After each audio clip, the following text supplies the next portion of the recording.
lumbar spine. So it can happen anywhere. So what are the risk factors? Risk factors are the most common risk factors related to age, either male or female, their strength, flexibility, anatomy of the particular individual, and their habitual muscle tension. Sometimes people are habitual of a wrong posture, like Ajay Devgan. So he used to walk like lifting his shoulder up. So consciously he is having the tense shoulder muscles. Same way कई लोग जब चलते हैं तो कोई hip को hike करके चल रहा है, कोई टेढ़ा चल रहा है, आपने देखा होगा लोगों के फुटवेयर एक तरफ से घिसने शुरू हो जाते हैं. So sometimes it is habitual also. So then task related किस तरीके का काम हम लोग कर रहे हैं, like some physical, biomechanical, psycho social, what kind of work we are involve, and environment, temperature, बहुत ज़्यादा गर्मी में काम कर रहे हैं, बहुत एक्सट्रीम हॉट में आप काम कर रहे हो, सर्दी में काम कर रहे हो, बहुत पोल्यूशन है, नॉइज पोल्यूशन, एयर पोल्यूशन, तो कैसी कंडीशंस पे आप काम कर रहे हो, ये सब चीज़ें भी आपकी बॉडी को अफेक्ट करती है. Another risk factor smoking, and because if we smoke, हमारे जो ब्लड वेसल्स हैं वो थिन हो जाते हैं, हमारे एथेरोस्क्लेरोसिस की प्रॉब्लम स्टार्ट हो जाती है. एंड इफ वी कफ, जब भी हम जोर से स्नीज या कफिंग करते हैं, it increases the intra abdominal pressure. जब आपका पेट का प्रेशर इंक्रीज होता है because of any reason, it give a thrust to your spine, जिसकी वजह से बहुत कॉमनली डिस्क की प्रॉब्लम्स जो हैं वो आपको हो सकती हैं. And because of atherosclerosis blood flow जो है वो भी डिक्रीज होना स्टार्ट हो जाता है in smokers. Risk factor increases if we have some lack of breaks. So 86% contribution जो है वो तब की, अगर हम कंटिन्यूटी में काम करते हैं, बीच में हम अगर रेस्ट ब्रेक्स नहीं लेते हैं, तो it contribute to 86% of repetitive strain injury. Then improper monitor height means आपका वर्क स्टेशन की height, handling of mouse, arm rest आपकी प्रॉपरली है कि नहीं है टेबल के ऊपर, चेयर के ऊपर, keyboard height, and your leg position. These all are factors which contributes to the musculoskeletal problem. अब सिम्टम्स क्या आते हैं?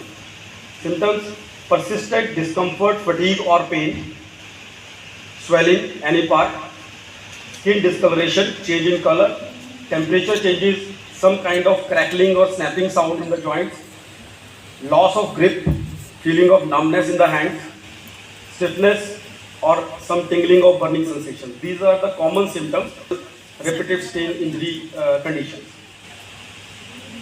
So ये है कि अगर ऐसा कुछ सिम्टम्स हमें फील होते हैं तो हमें मतलब उसका कितनी जल्दी हमें इसको कैटर करना चाहिए, तो simply as soon as possible. So these are the stages of RSI, repeated strain injury. Stage 1, that pain during work that eases off as soon as you leave the job. सुबह आप school आए हैं, आपको सारा दिन के अंदर जैसे जैसे स्कूल का टाइम खत्म होने वाला है, आपको ये सारे इनमें से कुछ सिम्टम्स आपके स्टार्ट हो गए हैं. घर जाते हैं, आप रेस्ट करते हैं और कंफर्टेबल हो जाते हैं. So this is the stage 1. इस स्टेज में अगर आप किसी भी एक्सपर्ट को अप्रोच करते हैं तो recovery happens in few weeks. Stage 2, pain goes home with you and interfere with your activities of daily living but disappear by the morning. शाम तक नहीं, ओवरनाइट जब आप रेस्ट करते हैं, सुबह जब आप स्कूल दोबारा आने लगते हैं तो आपको लगता है कि नहीं, I am comfortable again. So this is the stage 2. इसकी रिकवरी मिलेगी आपको in several months. Stage 3, pain that wakes you up and stays with you all day and night. रात को आपको पेन या जो भी मैंने अभी आपको सिम्टम्स बताए हैं उनकी वजह से अगर आपको कोई भी रात को आपको लगता है कि डिस्कम्फर्ट हो रहा है, मेरी नींद खुल रही है, एंड सुबह उठते हो तब भी आप डिस्कम्फर्ट में हो, that mean you are into the stage 3. ये स्टेज 3 है, दैट टेक्स सेवरल मंथ्स. और इसको सिंप्लीफाई करने का तरीका एक और भी है. स्टेज 1 क्या है? आपको ऐसे कोई सिम्टम्स या डिस्कम्फर्ट आए, आपने घर पे किसी को बोला यार थोड़ा सा मेरे को दबा दे, यार मेरे शोल्डर्स दबा दे. घर पे बच्चे ने या किसी ने, मेड ने आपके शोल्डर्स वगैरह प्रेस किए और आपको आराम आना शुरू हो गया. सो दिस इज स्टेज 1. स्टेज 2, दबाने से आराम नहीं आया, किसी ने बोला यार आधी गोली कॉम्बिफ्लेम खा ले, गर्म पानी की बोतल से सेक कर ले तो ठीक हो जाएगा, और आप ठीक हो गए. सो that is stage 2. Stage 3 is जब आप बॉटल्स ऑफ पेन किलर्स खा रहे हो, हर तरीके की मसाज करवा रहे हो, लेकिन आपको किसी भी कंडीशन में आपको कंफर्ट नहीं आ रहा है. So that is stage 3. So recognise early stages ताकि आप जल्दी इंटरवेंशन से हम इसको कंफर्टेबल कर पाए. तो कॉमन प्रॉब्लम्स क्या होती हैं? तो this is myofascial pain syndrome. thoracic outlet syndrome, cubital tunnel syndrome, carpal tunnel, tendinitis. These are the medical terms. Myofascial pain syndrome is most common. ये आपने किसी को करते देखा होगा या खुद करते होगे। जब भी थोड़े टाइम के बाद आप अपना कंधा पकड़ के उसको प्रेस कर रहे हैं, आप उसको प्रेस करते हो और आपको कंफर्टेबल फील होता है। सो this is the myofascial pen. This is the myofascial pen. तो हमारे जो मसल्स हैं उनके अंदर छोटे छोटे न्यूड्यूल्स बनने शुरू हो जाते हैं, जिसको कई बार जब आप उसको मसाज करते हो आपको फील भी होता है यार कुछ अंदर रोल हो रहा है। So that is what we call trigger points. So that is myofascial pain syndrome. Then thoracic outlet syndrome, ये जो एरिया है, तो this is our thoracic area. तो ये जो हमारी क्लैविकल बोन है, इस बोन के पास में हमारी जो नर्व्स निकलती हैं, इनके ऊपर जब प्रेशर पड़ता है due to wrong posture. Wrong posture means posture हमेशा आपका फॉरवर्ड बेंडिंग पोस्चर ही रॉन्ग पोस्चर होता है। कभी भी कोई ऐसे करके कभी नहीं बैठता। जब भी आप लॉन्ग टेबल वॉक करते हो या कोई भी काम करते हो तो आपका पोस्चर आगे की तरफ झुक जाता है, जिसकी वजह से आपकी ये चेस्ट मसल्स, नेक मसल्स टाइट हो जाते हैं। It give strain at this part. यहाँ पे नर्व प्रेस हो जाती है। नर्व जिस एरिया को सप्लाई करती है उस पूरे एरिया में आपको ये टिंगलिंग, नमनेस, हैवीनेस, इस तरीके की फीलिंग आती है। इसको हम बोलते हैं जी thoracic outlet syndrome. Second is cubital tunnel syndrome, again at the elbow. Again कोई भी हम काम कर रहे हैं, कभी स्ट्रेट एल्बो के साथ कुछ नहीं करते हैं। अगर हम टेबल वर्क करना है, कुछ भी करना है, तो एल्बोज हमारी बेंडी रहती है। So because of the wrong pressure again nerves get pressed at elbow joint. So this is called cubital tunnel syndrome. And this is third one which is the most common one, जो कि OPTs के अंदर हमें सबसे ज़्यादा मिलता है। So it is carpel tunnel syndrome. Carpal tunnel is the wrist area. जब आपकी नर्व्स यहाँ पे रिस्ट पे प्रेस हो जाती हैं, इसकी वजह से पेशेंट को फिंगर्स में नमनेस फील होती है। ये वाली पेन आप अपवर्ड रेडिएट भी कर सकती है, पूरी आर्म पेन, जिसको कई बार हम सर्वाइकल पेन से मिस डायग्नोज कर जाते हैं। तो this is because of the nerve. यहाँ पे कार्पल टनल में जब नर्व प्रेस हो जाती है उसकी वजह से इसको नमनेस आनी स्टार्ट हो जाती है, and it is carpel tunnel syndrome. So this is the most common cause of carpal tunnel syndrome. You can see the positioning of wrist joint. जब भी आप कोई भी टेबल जॉब कर रहे हैं, आप कंप्यूटर पे कुछ काम कर रहे हैं, तो अगर आपका रिस्ट टेबल के एज पे है तो ये कंटिन्यूस प्रेशर डालता है रिस्ट के ऊपर। इसकी वजह से यहाँ पे प्रेशर पड़ता है और आपकी नर्व प्रेस होती है। It leads to carpal tunnel syndrome. So now come to the neck posture. अभी हमने जैसे डिस्कस किया, कभी कोई भी हमारा जो रॉन्ग पोस्चर है उसकी वजह से सारी प्रॉब्लम्स आनी है। हम जब भी फॉरवर्ड मूवमेंट में होते हैं तो हमारा चेस्ट मसल्स, नेक मसल्स टाइट हो जाते हैं। अभी आप ये वाला पोस्चर अगर आप देखेंगे तो this is the neutral posture. भगवान की तरफ से जो हमारी नेक है, जो हमारा हेड है, वो हमारा शोल्डर के ऊपर रेस्ट करने के लिए बना। जो अगर आप कोई एक ह्यूमन बीइंग को जब न्यूट्रल पोजीशन हम देखते हैं तो that head rest on the shoulder. फिर ये स्पाइन के कर्व बनते हैं। Shoulder is in line with the hip joint, hip in line with the ankle joint. This is the normal posture. और ये सिंपल यहाँ पे ग्रेविटी का फंडा काम करता है। अब फॉर एग्जांपल अगर आपका हेड का, जैसे नॉर्मली हेड का वेट है 4 to 5 kgs जो है वो हमारे हेड का वेट रहता है। अब जब तक ये वेट शोल्डर के लाइन के अंदर है, that mean head is placed on the zero gravity.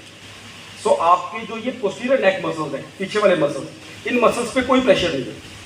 लेकिन जैसे ही हेड फॉरवर्ड मूव करता है तो ये जो हेड है इसके अंदर ग्राउंड रिएक्शन फोर्सेस यहाँ से आनी शुरू हो जाती है।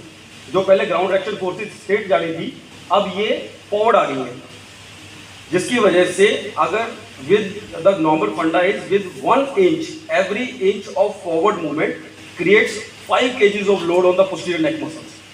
तो जब हम यहाँ पे इस पोजीशन में आ गए हैं तो जो ये हमारी पोस्टीरियर नेक मसल्स है, इनको ज़्यादा एफर्ट्स करने पड़ते हैं अपनी नेक की पोजीशन को होल्ड करने के लिए। अगर ये मसल्स काम नहीं करेंगे तो हेड आगे गिर जाएगा। तो ये वाले मसल्स हमारे कंटिन्यूस स्ट्रेन में रहते हैं। अब जो मसल्स है, मसल्स की जो प्रॉपर्टी है वो इलास्टिक प्रॉपर्टी है। मसल्स में स्ट्रेचेबिलिटी होती है। और आप एक सिंपल सा फटा सोचो, जो अगर हम एक इलास्टिक बैंड लेते हैं, रबर बैंड लेते हैं, अगर आप रबर बैंड को कंटिन्यूटी के अंदर एक स्ट्रेच करके रखेंगे तो यू विल सी कि वो अपनी इलास्टिसिटी लूज कर देता है। सेम वे जब हमारे मसल्स कंटिन्यूटी के अंदर रॉन्ग पोस्चर के अंदर रहते हैं, टाइट रहते हैं, उसकी वजह से वो अपनी इलास्टिक प्रॉपर्टीज को लूज कर देते हैं। देन इलास्टिसिटी बिकम्स प्लास्टिसिटी, जिसकी वजह से जो मसल का एक्चुअल फंक्शन है टू होल्ड द जॉइंट, वो हमारा इफेक्ट होना स्टार्ट हो जाता है। इसीलिए मैं बोलता हूँ ये प्रॉब्लम एक दिन या 2 दिन की प्रॉब्लम नहीं होती है। ये प्रॉब्लम तब से होती है जब हम खुद स्टूडेंट थे, जब हमने स्टार्ट में पढ़ना शुरू किया, हमारा पढ़ाई का जब स्ट्रेस ज़्यादा इंक्रीज होना शुरू हुआ, तब से ये रॉन्ग पोस्चर हमारा स्टार्ट हो जाता है।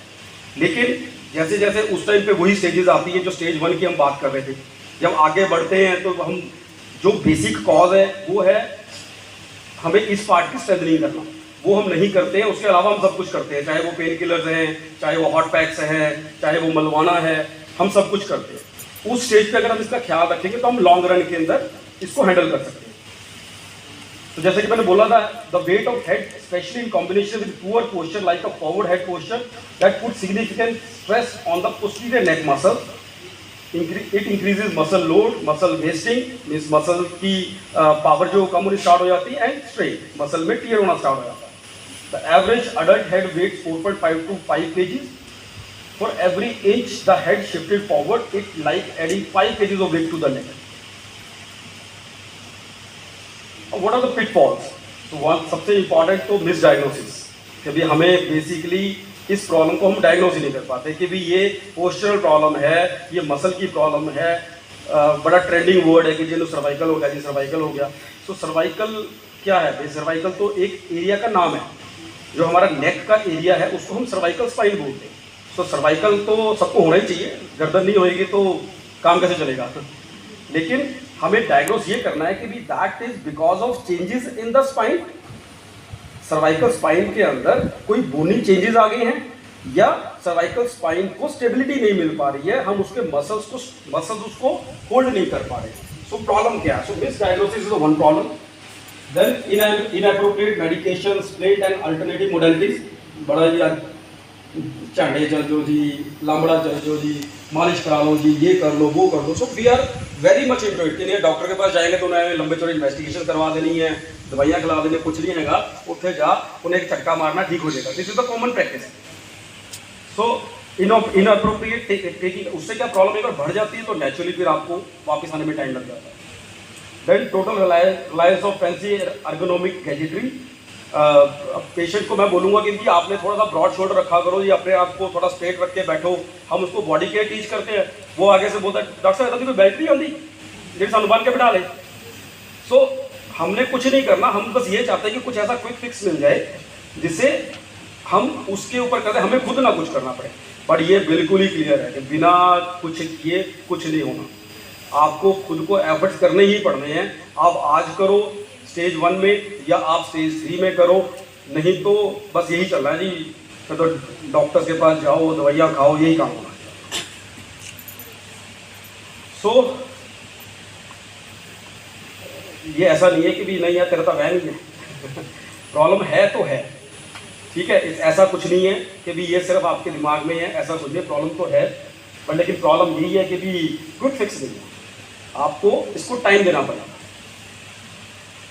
तो these are the warning signs. अब आप इसमें से देख लेना कि कितने लोगों को ऐसे साइन हैं। अगर नहीं है तो मैं तो बोलूँगा बहुत ही अच्छी बात है, अगर कुछ है तो हम डिस्कस कर लेंगे। तो शेकिंग आउट द हैंड्स, किसी भी टाइम पूरे दिन के अंदर हाथों को रिलैक्स करते रहते हैं हम। Rubbing the fingers, rest and elbows, rolling of shoulders, आगे पीछे हम मूवमेंट कर रहे हैं।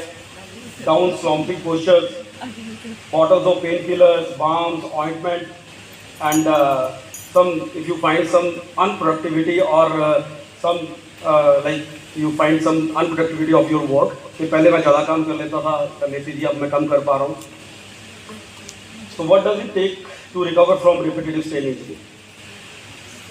Expert medical assessment.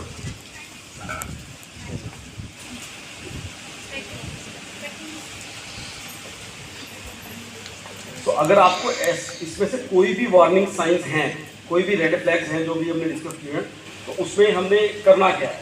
तो एक्सपर्ट मेडिकल असेसमेंट, सबसे इम्पॉर्टेंट पार्ट ये है कि वो है आपकी मेडिकल असेसमेंट। मैं मेडिकल प्रोफेशनल होने के बावजूद मैं आपको बोलूँगा कि भी अगर कोई भी मेडिकल प्रोफेशनल अगर प्रॉपरली थोरली आपकी असेसमेंट नहीं करता है तो वो प्रॉपरली डायग्नोसिस नहीं बन पाएगा। वो एक रैंडम डायग्नोसिस है कि आप पेन किलर खा लो या कुछ भी मेडिसिन आप स्टार्ट कर लो। So proper assessment is required.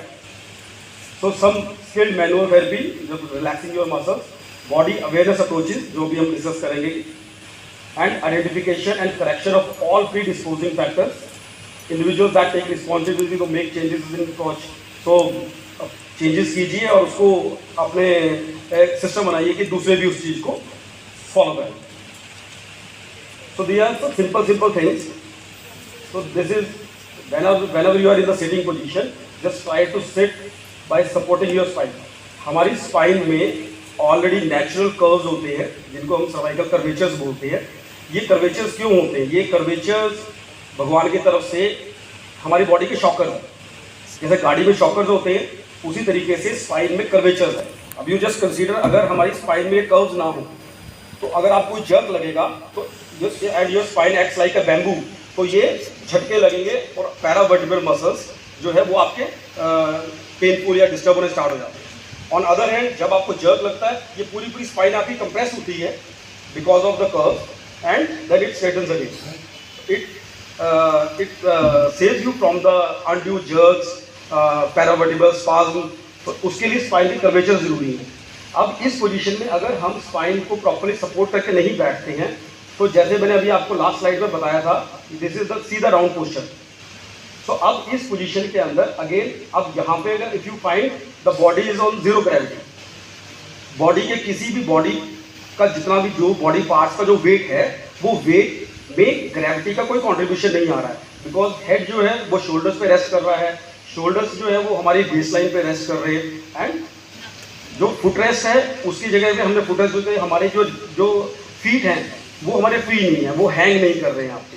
इसका मतलब हमारे थाई मसल्स हमारे रिलैक्स है। ऑन अदर हैंड इस पिक्चर में अगर आप देखोगे तो ये जो हेड है, इसकी सेंटर ऑफ ग्रेविटी, जो ग्रेविटी लाइन है वो हमारी शिफ्ट हो गई है, जिसकी वजह से जो ये posterior neck muscles, upper back muscles and lower back muscles हैं, ये कंटिन्यूसली स्ट्रेन के अंदर है, जिसकी वजह से एक टाइम के बाद ये मसल्स आपके वीक होने स्टार्ट हो जाते हैं एंड पेनफुल स्टार्ट हो जाता है। इनिशियली जब तक मसल स्ट्रांग है तब तक ये पोस्चर आपको कुछ बॉदर नहीं करता, लेकिन जब एक बार मसल्स वीक होने स्टार्ट हो गए तो फिर ये आपकी लाइफ को बहुत मिजरेबल बना देगा। सो avoid vulture neck, you can see the vulture. तो ये पोस्चर तो आपको बहुत कॉमनली आजकल देखने को मिलेगा। आप कहीं पे भी बैठे हैं, किसी भी वेटिंग एरिया में आप देख लीजिए, किसी भी वेटिंग एरिया में, चाहे वो हॉस्पिटल की वेटिंग है, चाहे वो रेलवे स्टेशन की वेटिंग है, चाहे वो एयरपोर्ट की वेटिंग है, या किसी भी रिसेप्शन की वेटिंग है, आपको हमेशा लोग इसी तरीके से दिखेंगे। अब लोग सामने बैठ के इधर उधर का व्यू कुछ नहीं देखते, वो सिर्फ यही काम कर रहे हैं। तो दिस इज टिपिकल वल्चर है। अब इस पोजीशन में यू कैन सी इसकी ग्रेविटी कहाँ जा रही है, और ये पूरा का पूरा आपके नेक मसल्स के ऊपर स्ट्रेन डालेगा। And see this is the common posture of using laptop. Laptop use करने के लिए आपको लैपटॉप को डेस्कटॉप की तरह ही यूज करना चाहिए अगर आपने अपनी बॉडी को कंफर्टेबल करना है। स्मार्टफोन्स अब काम भी नहीं चलता उनके बिना, लेकिन यही है कि कुछ भी चीज़ अगर आएगी तो पॉजिटिव और नेगेटिव उसके रेडी रहने हैं। सो लाइफ हमारी इतनी ज़्यादा डिपेंडेंट हो चुकी है कि स्मार्टफोन्स हट नहीं पा रहे। बट मैंने एक छोटा सा एक्सपेरिमेंट शुरू किया ma'am. So I have started using this phone. ये मैंने अभी नया खरीदा है एंड इसको मैं हफ्ते में एक दिन यूज़ कर रहा हूँ। मतलब मैं कोशिश कर रहा हूँ कि सैटरडे संडे में ना यूज़ करूँ, तो मैं अपने फ़ोन में से सिम निकाल के एक दिन हफ्ते में, जैसे लोग फास्टिंग कर रहे हैं, मैंने इसको स्टार्ट किया। मेरे को मुश्किल तो बहुत हो रही है। मैंने व्हाट्सएप अपने लैपटॉप में डाल दिया है ताकि मैं at the end of the day मेरे को पता लग जाए कि पेशेंट के मैसेजेस आ रहे हैं और क्या आ रहे हैं। बट मुझे ऐसा लग रहा है कि शायद मेरी हैबिट इंप्रूव हो पाए, क्योंकि मैं लेक्चर तो दे रहा हूँ पर मैं खुद भी ऐसा ही हूँ। देखते ही एक्सपेरिमेंट कितना सक्सेसफुल होगा, तब मैं आपका एक्सपीरियंस शेयर करूँगा आपके साथ में। अभी मेरे को एक ही हफ्ता हुआ इसको यूज़ करते को। I am using once in a week. तो this is the typing technique कि भी आपको रिस्ट का स्ट्रेन, जो हमने सीटीएस कार्पल टनल की जो हम बात कर रहे हैं, उसको हम बचाने के लिए क्या कर सकते हैं। Wrist in neutral position, free swing of elbow, मतलब जब हम टाइप कर रहे होते हैं तो आपको ये देखना होता है कि आप पूरी बॉडी आपकी स्टिफ ना हो। फिंगर फिर थोड़ा एल्बोज आपकी जो है वो थोड़ा सा रिलैक्स रहनी चाहिए। Fingers obviously in the curve shape, thumb 4th and 5th finger relax, क्योंकि हमें thumb 4th and 5th in fingers का यूज है, लेकिन ये बेचारी हवा में रहती है। जब आप टाइप कर रहे होते हो तो ये सारे फिंगर्स आपकी हवा में रहती है, तो you have to take care, वो रिलैक्स रहे and thumbs pointing towards the key. Support your thighs अगर आपके थाइज फ्री हैंग करती हैं तो ये जो हमारा नी का जो बैक साइड वाला पोर्शन जिसको हम पोप्लेटल फोसा बोलते हैं, इस पोप्लेटल फोसा में जो हमारी नर्व्स निकलती हैं वो डायरेक्ट प्रेशर डालती है, जिसकी वजह से कई बार आपको फील होता है कि यार पैर बैठे बैठे सो गया, फिर हम खड़े होकर उसको पैर को हिलाते हैं उसको, that is because of compression here. अगर ये कंप्रेशन ज़्यादा लंबे टाइम तक रहता है तो आपका टेम्परेरी न्यूरोपैरेक्सिया बोलते हैं उसको, नर्व कंडक्शन जो है वो मोमेंटली लॉस हो जाती है। So you need to use either the feet should be should in touch with the ground or you should be using that foot rest. Now come to the visual ergonomics. So very common symptom: burning, tightness, sharp pain, dull pain, watering eyes, blurring, double vision and headache. तो ये भी जो बहुत ज़्यादा अगर हम computer use कर रहे हैं, लगातार हम कोई काम कर रहे हैं तो उसके अंदर ये सिम्टम्स हमारे बड़े कॉमन है। इससे बचने के लिए क्या करना है, हमें ब्लिंकिंग, हमें काम करते हुए भूलना नहीं है कि भी हमने अपने आईज को थोड़ा सा ब्लिंक भी करना है। So just remind of this blinking, periodic focusing, this ये 20-20-20 का जो फंडा है, बड़ा पुराना फंडा यूज़ हो रहा है, ये बहुत ही इफेक्टिव है। That after every 20 minutes for 20 seconds look at the distance of at least 20 feet, जितना दूर से दूर आप देख सकते हैं आप उसको देखिए फॉर 20 सेकेंड, मतलब जितना दूर भी कोई भी आपको मार्क दिख रहा है, कुछ भी दिख रहा है, आप उस पर सिर्फ फोकस कीजिए।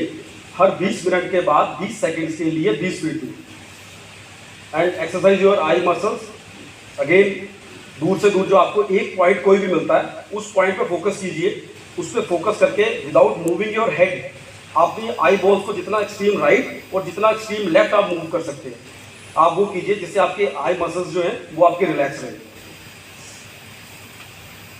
So take a break, micro break, 5 seconds in every 10 to 15 minutes time. Macro breaks, 2 minutes in every 1 to 2 hours. Get up, walk around, stretch your back and swing your arms. 6 to 8 glasses of water and talk about topic unrelated to the water. ये हमारी breaks हैं। Back pain के बहुत ज़्यादा cases जो हमारे पास OPD में भी आते हैं, जिनको लोग कहते हैं सर अभी हमें शाटिका हो गई है। सो जितनी भी रेडिकुलोपैथीज हैं, जितनी इरिटेटिंग पेन्स हैं, जिनको लोग शाटिका बोलते हैं, वो मोर देन 70% केसेस में is because of tight hamstring muscles. Hamstring muscles होते हैं ये जो हमारे बैक ऑफ थाई मसल्स। तो जितने भी sitting professionals and standing professionals हैं उनके जो थाई मसल्स हैं, हैमस्ट्रिंग मसल्स, वो टाइट रहते हैं, जिसकी वजह से जो है शाटिका लाइक सिम्टम्स आने स्टार्ट हो जाते हैं। So no need to go for lot of investigation all. पहले सबसे पहले हैमस्ट्रिंग मसल्स को आप स्ट्रेच करना शुरू कीजिए। अगर आपकी बैक पेन उसी से रिलीज होती है तो फिर आगे जाने की जरूरत नहीं है आपको। एंड सिटिंग का सबसे बढ़िया रूल यही है कि भी अगर किसी को थोड़ी बहुत भी बैक पेन है तो आपको हर 10-15 मिनट के अंदर अगर एक बार आप खड़े होकर बैठ जाते हैं तो वो आपकी प्रॉब्लमों का भी सॉल्व कर देगा। बिकॉज जब हम कंटिन्यूटी में सिटिंग करते हैं तो हमारी स्पाइन जो है वो कंप्रेशन में रहती है और पैरावर्टिबल मसल्स जो है वो स्पाज्म में रहते हैं। अगर हम एक बार अपने आप को खड़ा करते हैं, हमारी स्पाइन इलोंगेट हो जाती है तो पैरावर्टिबल मसल्स रिलैक्स हो जाती है, जिसकी वजह से जो स्पाज्म है हमारे कमर का वो बेटर हो जाता है। एंड खड़ा हमारी स्पाइनल मसल्स है वो एंटी ग्रेविटी मसल। इसीलिए आपने देखा होगा जो लोग हॉस्पिटल बाउंड हो जाते हैं या हॉस्पिटलाइज हो जाते हैं, आपको लगता है कि यार बड़े वीक हो गए हैं वो लोग, क्योंकि जब हम सारे दिन लेटे रहते हैं या बैठे रहते हैं तो हमारे बैक मसल्स हैं वो एंटी ग्रेविटी वर्क नहीं कर पाते, जिसकी वजह से मसल्स जो है वो वीक होने स्टार्ट हो जाते हैं। सो 15-20 मिनट में एक बार खड़े होकर बैठना, हर आधे पौने घंटे में एक बार हल्का सा आप अपने क्लासरूम का या ऑफिस का अपने राउंड लगा लेना। और लास्टली जब आपको लगता है कि मैंने बहुत ज़्यादा देर खड़े होना, जैसे अब आप लोगों ने लेक्चर्स देना, तो कोशिश कीजिए कि आपका जो डायस है उसके अंदर एक छोटा सा आपको फुट रेस्ट मिल जाए, मे बी 3 to 4 इंचेस। अगर आप एक पैर को ऊंचा रख के खड़े होते हैं तो आपकी अगर स्टैंडिंग कैपेसिटी 10 मिनट की है तो वो आपकी पौने घंटे की हो जाती है। बिकॉज जब एक पैर हम ऊंचा रख के खड़े होते हैं तो हमारा पेल्विस दिस एरिया वो अलाइन हो जाता है, उसके ऊपर से प्रेशर कम हो जाता है मसल के ऊपर। तो जस्ट कीप ऑन चेंजिंग, कभी आपने राइट ऊंचा रख लिया, कभी आपने लेफ्ट ऊंचा रख लिया। तो जब आपने ज़्यादा खड़े होना है तो आपने स्टेप स्टैंडिंग में खड़े होना। तो डाइट का बहुत बड़ा रोल है जी। तो diet, eat more vegetables.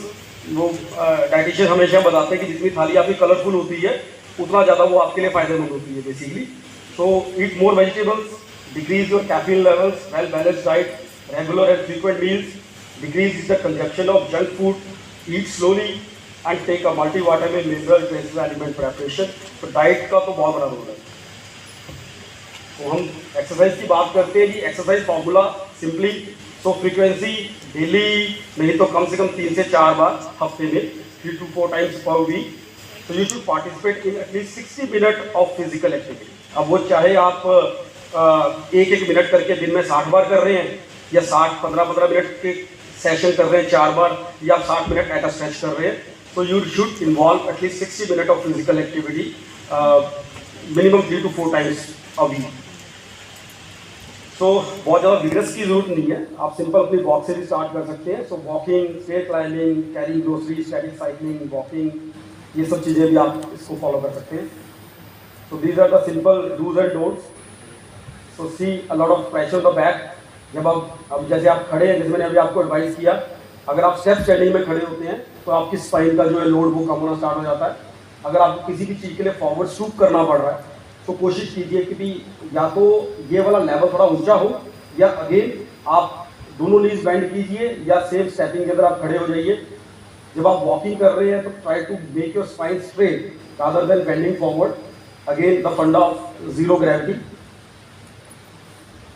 So lifting, if your अगर आप जमीन से कोई चीज उठा रहे हैं, आप छोटा बेबी कैरी कर रहे हैं कुछ, तो बजाय instead of bending from your hip, तो आप पहले स्क्वाट कर सकते हैं, लंच पोजीशन में सिटिंग कर सकते हैं, then you can lift up. कोई ऊंचा सामान आपने रखना है तो पहले आप एक स्टेप अप कीजिए, फिर आप आगे चलिए। Always ask for a help अगर आपको कुछ हैवी ऑब्जेक्ट्स जो है वो लिफ्ट करने की जरूरत पड़ती है तो। Sitting, so sit as I told you, you have to sit with proper back support, so this kind of sitting should not be done. Sleeping properly, अगर आप बहुत ज़्यादा सैगिंग सरफेस पे लेटते हैं, लोग पूछते हैं किस तरीके का मुझे मैट्रेस यूज़ करना चाहिए स्लीपिंग के लिए, तो मैट्रेस हमेशा आपका फर्म मैट्रेस होना चाहिए, आपका सैगिंग मैट्रेस नहीं होना चाहिए। आपकी बॉडी वेट से अगर मैट्रेस दबता है तो it gives undue strain on your back muscles. तो जितना फर्म मैट्रेस होगा, जैसे अब ये if you are on a sofa, so you can see, so there is sagging and lot of load on the posterior spine muscles. अगर आपको किसी discomfort है, बैक पेन है, स्टिफनेस है, सो अगर आप सीधे लेट रहे हैं और अपने दोनों नीज के नीचे अगर आप पिलो लगा लेते हैं तो आपकी स्पाइन को थोड़ा सा आराम मिलता है। सेम वे आप अगर साइड लेके लेटते हैं, दोनों थाइस के बीच में एक पिलो प्लेस कर लीजिए, उससे आपके नेक जो पोस्टीरियर बैक मसल्स है वो बेटर हो जाते हैं। So this is the final one. So we discuss of the foundation. जैसे हम टीचर्स भी सभी स्टूडेंट्स की फाउंडेशन है, तो हमारी फाउंडेशन क्या है? सो हमारी बॉडी में क्या है? हमारी बॉडी के अंदर बोन्स हैं, जैसे ये थाई बोन है, ये नी जॉइंट का एक मॉडल है। सो this is your thigh bone and this is your neck bone. तो हमारी बॉडी में बोन्स होती हैं, बोन्स मिलके जॉइंट बनाती हैं। जब दो बोन्स जुड़ती हैं तो वो जॉइंट बनाती हैं। जॉइंट्स को जोड़ने के लिए लिगामेंट नाम की स्ट्रक्चर होती है। सो दिस इज लिगामेंट, ये जो साइड में दिख रहे हैं आपको। लिगामेंट में इलास्टिसिटी नहीं होती है, लिगामेंट हार्ड स्ट्रक्चर होता है, ये जॉइंट को बांध के रखता है। नहीं तो जब आप मूवमेंट करते हो तो जॉइंट किसी भी डायरेक्शन में भाग जाएगा, उसको रोकने के लिए लिगामेंट्स होते हैं। और उसके ऊपर हमारी मसल्स होती है, मसल्स जॉइंट को मूव करवाती है। अब हमें ये चारों फैक्टर्स जो है वो अगर हम अपने स्ट्रॉन्ग रखते हैं तो हम अपने मस्कुलोस्केलेटल प्रॉब्लम से बचे रहते हैं। बोन्स को स्ट्रॉन्ग करने के लिए सिंपल फंडा, बोन्स जो है वो जितनी ज़्यादा हम वेट बेयरिंग करते हैं, वेट बेयरिंग करने से हमारा ऑस्टियोपोरोसिस का जो स्टेटस है वो कम होता है। तो बोन के लिए जो सबसे असेंशियल चीज़ है that is vitamin D and calcium, ताकि बोन की विटामिन डी आजकल फैशन में ही है, आप लोगों को सबको पता ही है। Vitamin D is responsible for calcium absorption in the body, in the bones. अगर आप जितना मर्जी कैल्शियम लेते रहिए, अगर आपका विटामिन डी कम है तो आपकी बोन्स के अंदर वो एंटर नहीं करता, जिसकी वजह से आपको प्रॉपर कैल्शियम का फायदा नहीं मिल पाता। And you need to quit all the this habits like smoking, excessive alcohol and all. ये आपकी बोन्स को ऑस्टियोपोरोसिस करती है, पोरस कर देती है बोन्स को। तो जॉइंट्स की हेल्थ के लिए आपको जॉइंट की रेंज ऑफ मोशन जो है उसको मेंटेन करना है। मीन्स आपका जॉइंट जो है फुल रेंज में मूव करना चाहिए।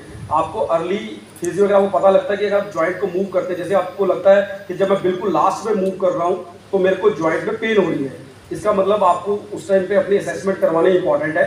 क्योंकि जितना जितना पार्ट मूव नहीं करता है वो एक दरवाजे की तरह ही है, जितना दरवाजा नहीं खुलेगा उतना उतना पार्ट वो जाम होना स्टार्ट हो जाता है, जिसके बाद में लोग फ्रोजन शोल्डर की बातें करते हैं या फ्रोजन जॉइंट्स की बातें करते हैं। तो आपको जॉइंट की रेंज ऑफ मोशन जो है वो मेंटेन रखनी है। इसको चेक करने का सिंपल फंडा क्या है, आपने नेक को सीधे खड़े होके आपने देखना है कि भी आपकी neck extremely 90 degree this side, 90 degree this side, ये जा रही है, आपकी नेक की मूवमेंट कंप्लीट है। आपकी नेक पीछे जा रही है, आपकी चिन जो है वो छाती को टच कर रही है, सो दैट में आपकी नेक की रेंज ऑफ मोशन कंप्लीट है। Then come to the shoulder, अगर आप पीछे से दोनों हाथ पकड़ के अगर आप दोनों हाथों को टच कर पाते हैं दोनों साइड से, दैट में आपकी शोल्डर की जो रेंज ऑफ मोशन है वो कंप्लीट है।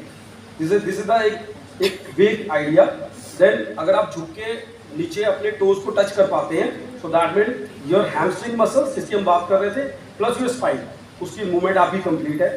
अगर आप पैरों के बाद बैठ के विदाउट सपोर्ट खड़े हो जाते हैं तो आप मान के चलो कि भी आपके सारे जॉइंट्स हेल्दी है, किसी जॉइंट में कोई प्रॉब्लम नहीं। So weight management is very important and taking care of underlying comorbid conditions like diabetes, hypertension, thyroid, ये सब चीजें जो है ये आपकी बोन्स को, मसल्स को वीक करती हैं। So preventive exercises, तो अभी हम जो डिस्कस करेंगे, these exercise consist of exercise which strengthen the neck, shoulders, leg and core muscles। and अगर जिसको प्रॉब्लम नहीं है, ये एक जनरलाइज एक्सरसाइजेज हैं। ये एक्सरसाइज से आप अपनी बॉडी को मेंटेन कर सकते हैं, आप अपने जॉइंट की रेंज ऑफ मोशन कंप्लीट रखिए एंड ये एक्सरसाइज आप ध्यान में रखिए। So regular stretching of tightened muscles to maintain range of motion along with body care tips, it helps in prevention of many workplace induced pains।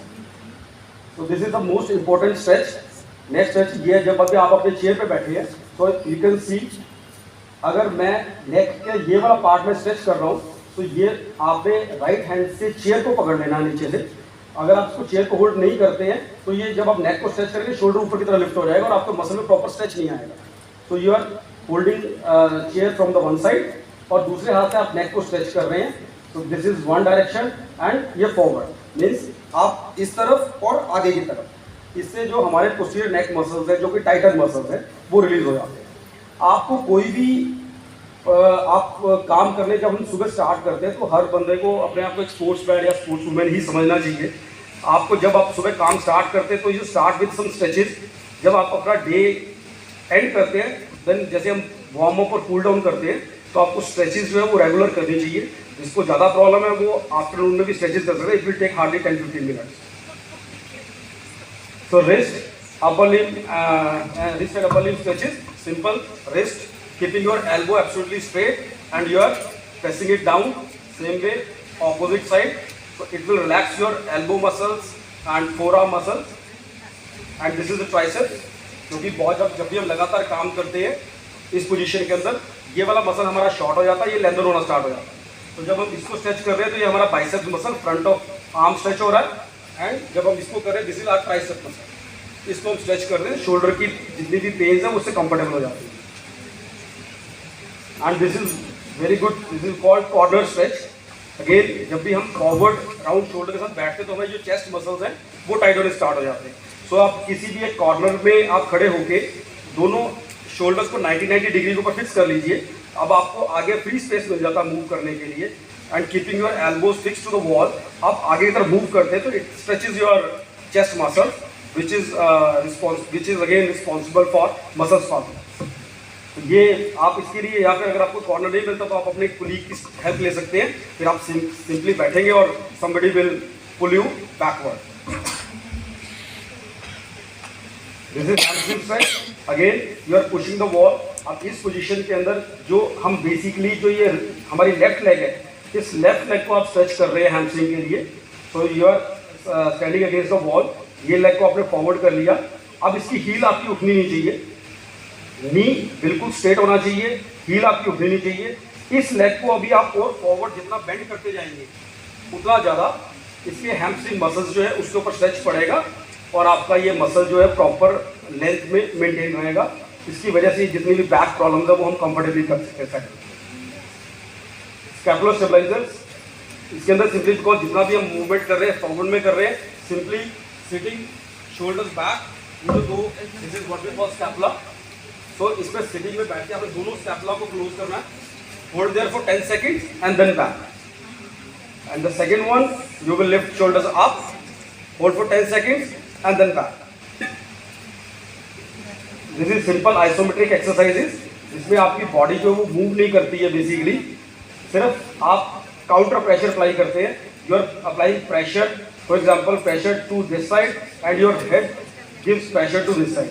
तो इसमें कोई body part हमारा मूव नहीं करता, सिर्फ मसल्स जो हैं वो मूव करती है, जिससे मसल स्ट्रेंथन होती है। सो this is in all four direction, one side, second, back and front.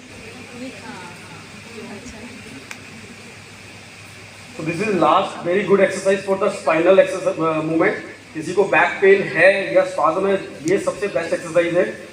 So lying straight, keeping one knee close to your chest, hold there for 10 seconds and then release। So this is single leg, right leg, left leg, and then both legs simultaneously। And the third one, lying on your tummy, आप elbows पे wait लेंगे। अभी आपको पूरा hand stretch नहीं करने हैं, सिर्फ आपने एल्बो पे वेट रखना है, आपने इसको फिक्स कर लेना, तो इस पार्ट के ऊपर आपका स्ट्रेच करना स्टार्ट हो जाता है। सो दिस इज अगेन जो हमारा रूटीन पोस्चर है उसके अगेंस्ट जो हम स्ट्रेचेस कर रहे हैं, ये उसके लिए structure. So this will help you relieving your back pain and of course preventing also. So let's fight against joint pains. This is our department of physiotherapy. Thank you. Now you can ask any questions. तो मुझे लगा उससे हम कुछ और बात कर सकते हैं।